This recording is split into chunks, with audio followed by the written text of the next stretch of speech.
Welcome back. If you're just joining us, it's Daybreak on Trust Television. We move straight to the newspaper reviews this morning. And as usual, we'll start with the Daily Trust. And keeping pace with the development in the world, not just the local polity. Here, the Daily Trust major headline announces the passing of the Daily Trust newspaper, announces the passing of the Queen. And the headline here reads, Queen Elizabeth II, 1926 to 2022. Buhari world leaders pay tribute. Life and times of the longest-serving monarch.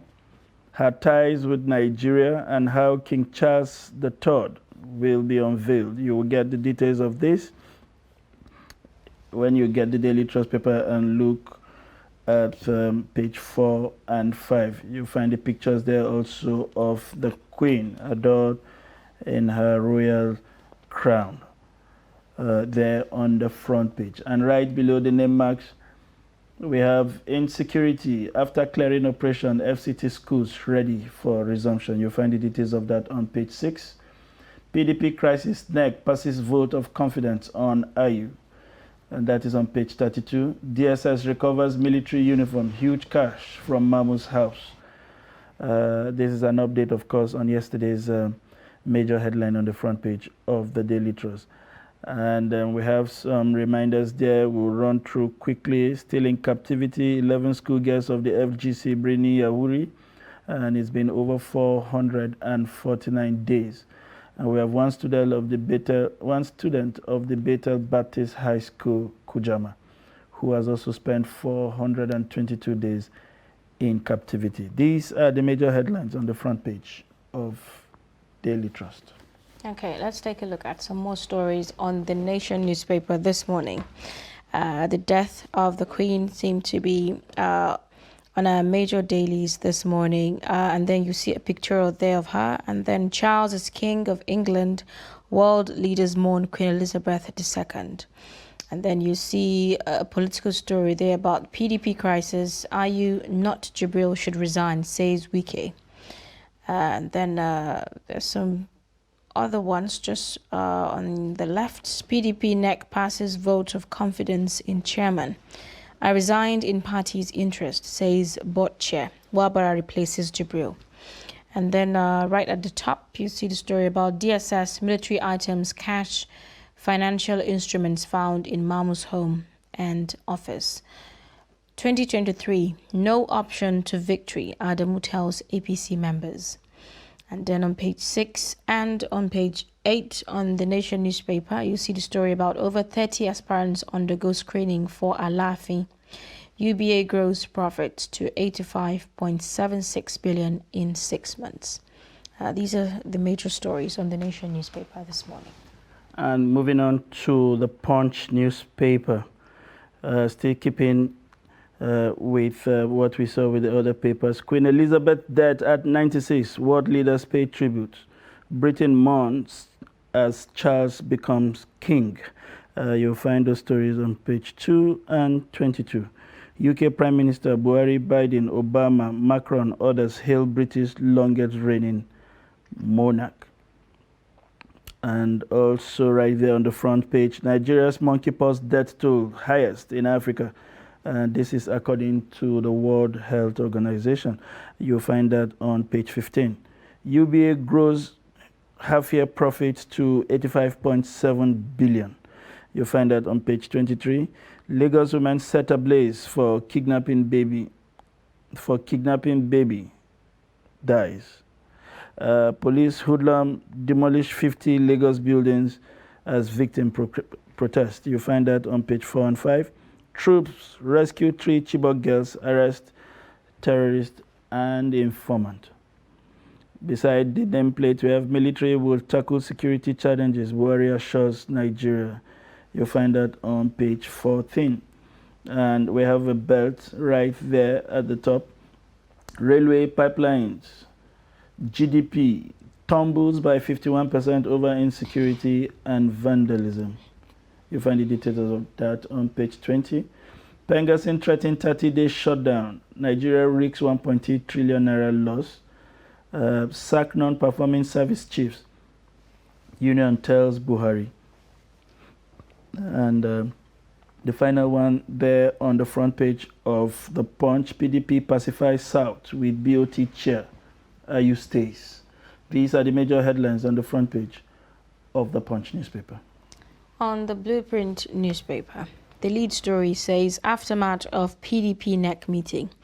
Ayu survives, Wike boils, says next confidence voting insulting. And then just below that, you see pro-Wike NWC NEC members absent. Ex-Senate President Wabara replaces Walid as board chairman. NEC fails to appoint presidential campaign DJ. And then you see other stories as well, like this one right on the top below the nameplate. NDC seeks 31 trillion for Northeast Development Plan. And on page 8 and page 7 on the Blueprint newspaper, 7 injured as 4-story building collapses in Ibadan. Britain's longest-serving monarch, Queen Elizabeth II, dies at 96. And then on page 14, you'd see the story about troops killed 293 terrorists in 2 weeks. Arrests. UBA records double-digit growth, declares 0.20k interim dividend. NSCDC arrests 501 oil thieves, destroys 71 illegal refineries. You'd also see the story about Kaduna train attack, DSS raids hostage negotiator Mahmoud's residence and office. These are the major stories on the Blueprint. We move on to First News newspaper, and that has given precedence to the political happenings in Nigeria with the major headline, PDP rumbles, Ayu stays. Ayu stays on after all. You have pictures there of Governor Nyesom Wike, the PDP chairman, Ayu, and former vice president and PDP flag bearer, Abubakar Atiku, right there on the front page. And then we have the story of the Queen's passing. Queen Elizabeth II demise, end of an era. Prince Charles succeeds Queen Elizabeth II as king. 10 things to happen after Queen Elizabeth's death. Key moments in Queen Elizabeth's reign, and world leaders pay tribute as Queen Elizabeth dies at 96. And right beneath the name marks there, we have military equipment, large cash out found in detained bandit negotiators' house. This is coming from the Department of State Security or State Service, as they are known. Abba Kyari operates a death squad. I can't return to Nigeria. This is Hush Puppy pleading with the authorities in the United States. Wabara replaces Jibril as PDP BOT chair. Soldiers not involved in oil theft, this is according to the Defense Headquarters, replies the NNPC. Premier League set for mass postponement after Queen Elizabeth's death. Diamond League final, Tobi Amusa breaks 22-year-old record. She seems to be making us proud with every single event that she's been part of the turn of 2022. Nigeria recorded 3.2 trillion naira trade surplus in 6 months, and this is coming from the Bureau of Statistics. And 2023, Autumn accuses Buhari's government of setting stage for chaos. Interesting, Autumn is in the news again. Terrorists have killed over 40% of teachers in the Northeast, and this is coming from the Northeast Development Commission. Tambuwal remains Governors Forum Chair, PDP. Wow. Akeredolu demands arm. Akeredolu demands arm for Amotekun. He was justifying this with regards to the arm-bearing pipeline surveillance guys in the Niger Delta. These are the major stories on the front page of First News. Okay, let's take one more before we quickly go into the review of some of these papers this morning. On the Nigerian News Direct, PDP Crisis, Sambo Atiku, 395 other NEC members pass vote of confidence in Ayu. As Wike dismisses board chairman's resignation, insists Ayu must go. And then you find other stories right at the top. 2023 consensus, federal government spends 21 billion in mapping. This is according to Vice President Yemi Oshibajo.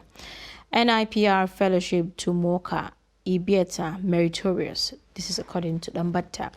And then Queen Elizabeth II dies at 96 as Prince Charles becomes Britain's king.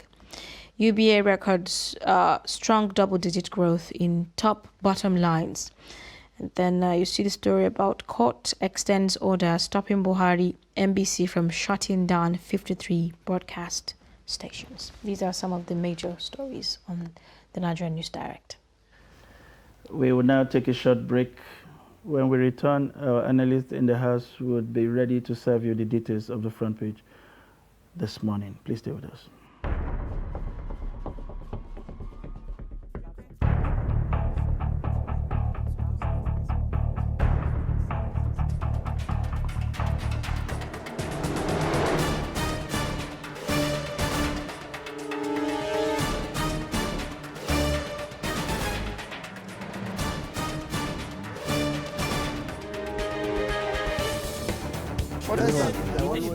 That's great. It's good to see you.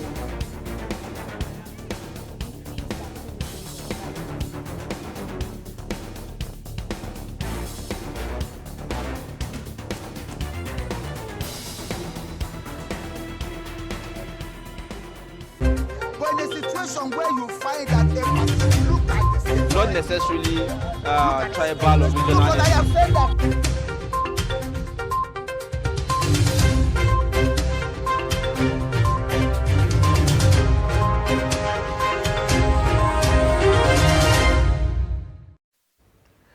Welcome back. If you're just joining us, it's Daybreak on Trust Television. We are now going straight into the issues that have made it to the front page of the national dailies we have reviewed this morning.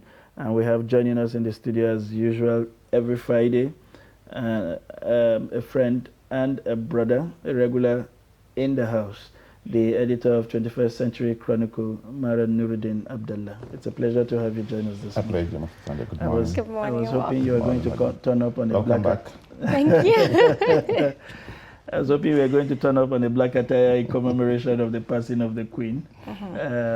That story seemed to have made virtually all of the papers this morning.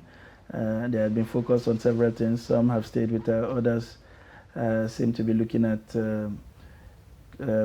King Charles. You know, everybody is learning to now call him a king after answering the name Prince for nearly 73 years. How did this news come to you, and what do you make of it, especially as a Nigerian?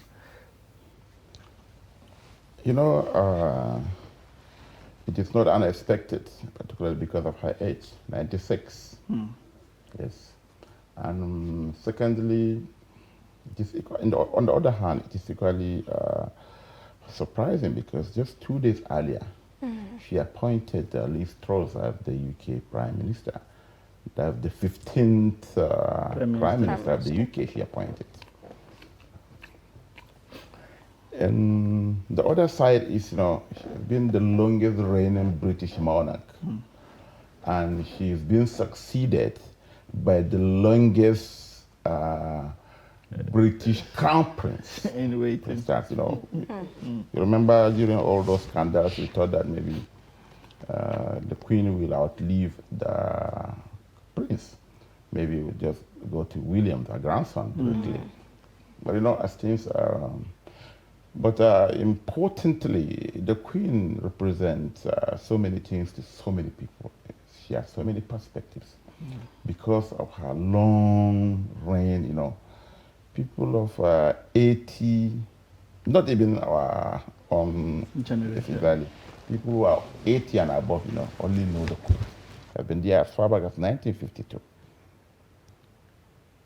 She's older than independent Nigeria. So because of that, you know, familiarity, Queen, you know, everybody knows Queen Elizabeth II. But if you look at the empire she represented, and you know, during her 70-year rule, you know, so many things happened.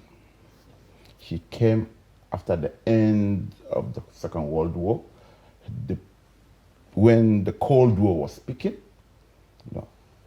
She withered the stamp. So many events happened during her 70-year eventual Right. 9/11 attack, the fall of the Berlin Wall, 9/11 attack, Brexit, and so on and so forth. But like I said, she means so many things to so many people, just from the perspective. She came in 1952. By 1952, in Africa, we have 54 countries, right? I think only 5, if I'm correct, were independent at the time. And even at that, I think only Libya got independence 1 year before her ascension to the throne. Yeah, we have Liberia, we have Sierra Leone, we have Ethiopia, They are their own colonization process, and independence is not as clear as ours. But it was after her ascension that almost 50 African countries got their independence. So that is why insignificant. Why is it significant? She inherited an empire. By the time of her ascension in 1952, she was the head of state of almost 100 countries. 10 years, 20 years later, almost all African countries got their independence. Yeah, it was British, a small island controlling more than 1/3, almost 2/3 of the world at that time. You understand? So that is it. And again, on the flip side, even after her ascension, she superintended one of the most terrible legacies of the British Empire, what historians call legacies of violence. Look at what happened in South Africa. In South Africa, Northern Rhodesia, Southern Rhodesia, what they did to the Afrikaners and the Hausas, the installation of apartheid. You understand? Until 1990, she was there. And this is not palatable, but I am surprised that some people don't want, this is history. We have been colonized by British in the most brutal way. I'm from the north. When the British came here, we have our own system. The Sokoto Caliphate was there. Our great-grandparents, we have budget. Kano was taken over in April 1903.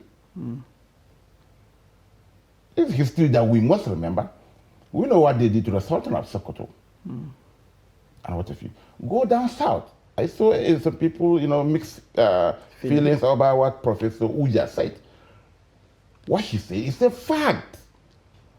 I remember, even in primary and secondary school, we read the Aba riot, where women from Aba Market protested the imposition of tax on women. And they were massacred by the British forces. We can't forget this. Look at what happened in Kenya. Look at all other African, West African countries closer to us. At the larger scale, just like we mentioned, apartheid in South Africa, sustained by the British. Look at the Balfour Declaration in Palestine. And the continuous massacre for more than 60 years. It was instigated by the British. So the Queen represents that empire. So in as much as, yes, she has been there for a very long time, she was a nice lady, but she represented this empire. That's right. The historians are saying that, it has brutal legacies of violence. We shouldn't forget that as well. So are you saying that we are over-idolizing her? Definitely. And because we have Facebook and Twitter generation, we don't even know our history. No, that's it. Yeah. She is that. Yes. We congratulate Prince King Charles III. Nobody thought he would be king. But after this long, and maybe, let me add this, even at her home front, she managed some of the most terrible scandals. We are all fans of Diana. And we know who Diana was to the Queen. We saw that reflection on Meghan Princess Meghan. And look at what Prince Harry did. He bolted out. So it's all part of the Queen's history. Interesting. So you should not cherry pick. Interesting perspective there from Nuruddin Abdullah. We would be looking at this even in more details in the course of this program. I bet you like the other perspectives that would come in as far as the history of the Queen is concerned. Divergent perspective, if you like, but very interesting perspective, very interesting history as far as that 96-year period is concerned. We'll move straight to other issues on the front pages of the paper. One interesting issue that seems to be contending with the death of the Queen, not necessarily in significance, but also relevance to our local polity, is the crisis that seemed to have kept the PDP on its knees. On the one hand, something is going on in one part of the country, and there is a counter event in another part with a hype man singing through a stage and responding. We saw the BOT meeting yesterday reaffirming the position of the party chair, Ayu. And then there's this story about Tambuwal resigning and then coming out to say he didn't resign, or they're saying the governor from Oyo State had taken over. Can you take us through what exactly happened with this BOT chair and the response, of course, from Wike? Yeah, the PDP crisis, the way I look at it, is amounts to making mountains out of molehills. It's a crisis that centers around one issue, one individual. Was the Sunday you contested an election and you lost, and you don't want to take it that way. That's simply what the crisis is all about. But what the PDP did, the BOT, the NWC, and the NEC is the highest decision-making body of the party. And look at what they did. 397 members attended. All the major players, the presidential candidates, his deputy, former leaders, governors, and what have you. I think what they did, they were tired of the situation. They have to make that golden decision. From what they did, if you look at the vote of confidence, or it means that we are moving on. You understand? We are moving on. So the other party, particularly that led by Governor Wike, then they have so many choices before them. They can decide to remain in the PDP, or they can defect to APC, Labour Party, or ABGA. But they know the consequence. So, and even some of the governors, what Wale Jibril did is really gentlemanly, to put it that way. You understand? And forcing, from a political point of view, forcing Ayu to resign. For the election has not been conducted. It has not been won yet. You can only ask Ayu to resign when election is won by the opposition party. But like you said, just a quick follow-up on what you mentioned, the implication of the positions that were taken yesterday. Do you think that has foreclosed any attempt at ensuring a reconciliation between the parties? Like I said, what PDP NEC did is they have moved on. Yes. They look at all the alternatives. They are politicians, experienced politicians for that matter. They can't be bogged down by that single thing. You understand? And again, who is the arrowhead of the other camp? Wike. Himself, with all due respect, the man is full of contradiction. He went for the ballots in the primaries. He lost. It's about calculation. Tambuwal withdrew. He knew he wasn't going to win. And he withdrew for somebody he thought that he will win. And it happened. And he started castigating Tambuwal. Maybe if Tambuwal had withdrawn for him, he wouldn't have done that. Again, he controls a state just before the NEC meeting yesterday, Governor of Edo State, Obaseki, threatened that if Ayu resigns, he will leave the party. 24 hours before the NEC, PDP governorship aspirant were in Port Harcourt. They conferred with Wiki. He controls one state. And let's go back memory lane from 1999 maybe to it's been dead. We had 4 or 5 election cycles. With the defection, let's assume that Wiki is angry with what happened yesterday. He couldn't get Ayu's exit. Then he defects, let's say, to the ruling party, APC. Will that deliver Rivers to APC? No. Rotimi Amechi was a sitting governor in 2015.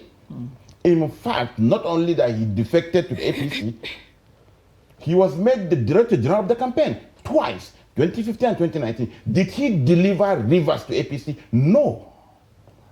As it is now, the highest, if you do the permutations correctly, PDP may still get 50%.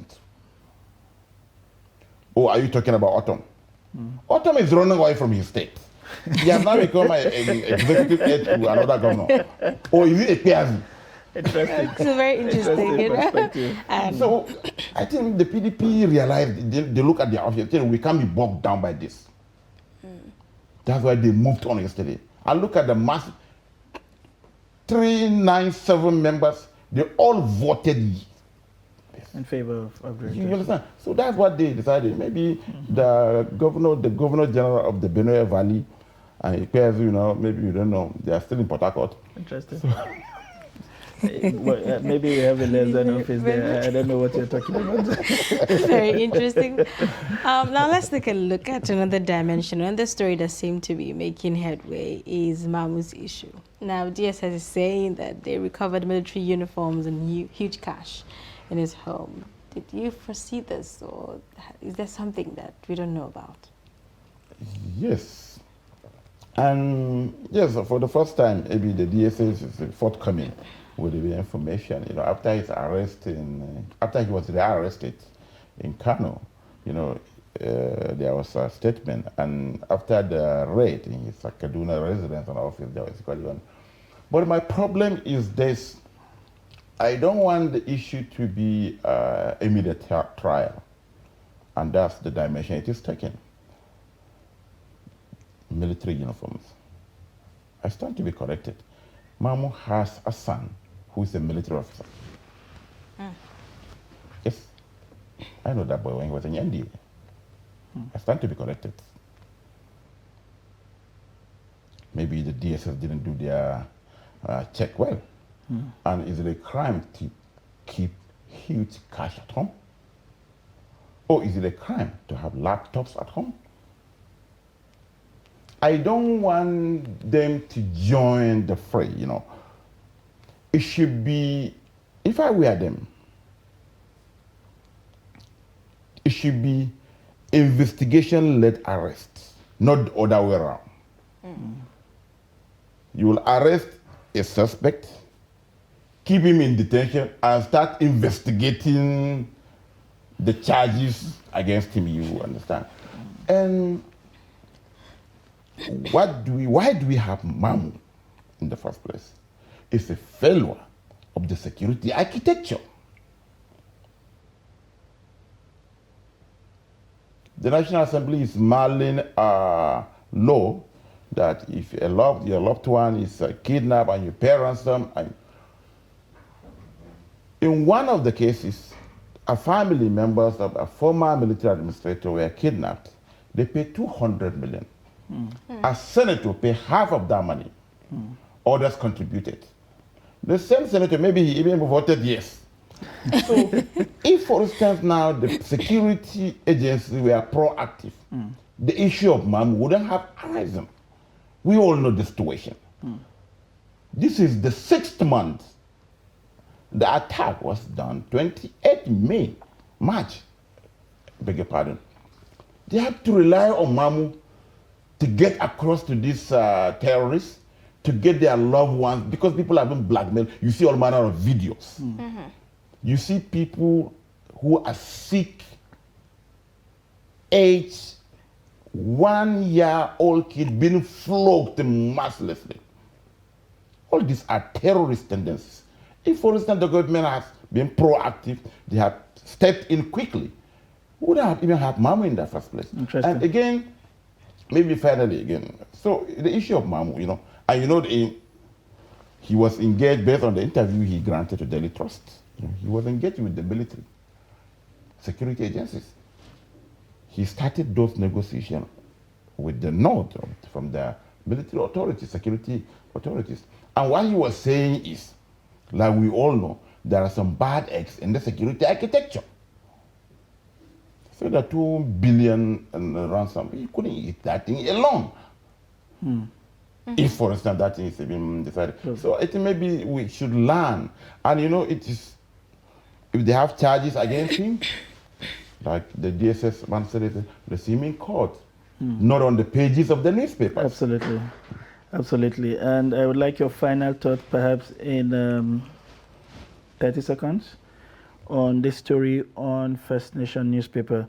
The terrorists have killed over 40% of teachers in the Northeast. Yeah, very possible. Very possible. What's your reaction to that? Simply means that we have a lot of problems at our hands. Terrorists, Boko Haram is up. They detest Western education. Not only they detest it, they don't want to participate. I know they don't want anybody to participate in it. It's a death sentence for anybody, and that's why they abduct school children. If it is what it is, then understanding these things, where would they find the teachers to replace the ones that have been killed? Particularly with the way Amara, and not only that, look at what the governor of Borno is going through. More than 70% of the teachers, particularly primary school teachers, are not qualified. 50% of them cannot even be trained.